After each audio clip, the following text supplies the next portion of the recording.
সকাল সকাল উঠে দেখি বৃষ্টি শুরু হয়ে গেছে, আর এই বৃষ্টিতে মা বললেন পটলের পকোড়া বানাতে। আমি তো জানি না কি করে পটলের পকোড়া বা পটলের চপ বানায়। মা যেরকম বলছেন আমি সেই রকমই করছি।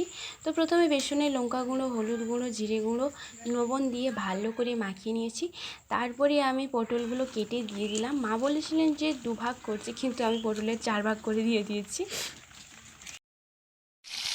শ্রাবণ মাস চলছে, তাই আমি এতে পেঁয়াজ রসুন কিছুই দিইনি। সম্পূর্ণ নিরামিষে আমি রান্না করছি। সবজির মধ্যে পটল হলো আমার প্রিয়, তো মা সেই জন্য পটলের পকোড়া বানাতে বলেছিলেন। এটা হলো শুশনি শাক। গতকাল বিকালে মা তুলে নিয়ে এসেছিলেন, রাতে রান্না করা হয়নি, সকালের জন্য রেখেছিলেন। কেন রেখেছিলেন নিজেরাই শুনে নিন। সকালে ভাজলে মিষ্টি হয়। আচ্ছা, সকালে ভাজলে মিষ্টি হয়, তাই জন্য মা রেখে দিতে বলেছিলেন। আর এই দেখো আমাদের পকোড়া মানে পটলের চপ হয়ে গেছে তৈরি, আর ভাইও চলে এসেছে এখন। এই রেসিপিটা আমি প্রথমবার বানালাম আর দেখলামও, প্রথম খাবো প্রথম। তো এই নামটা আমি ঠিকঠাক জানি না, আপনারা যদি জেনে থাকেন তাহলে আমাকে কমেন্ট করে জানাবেন।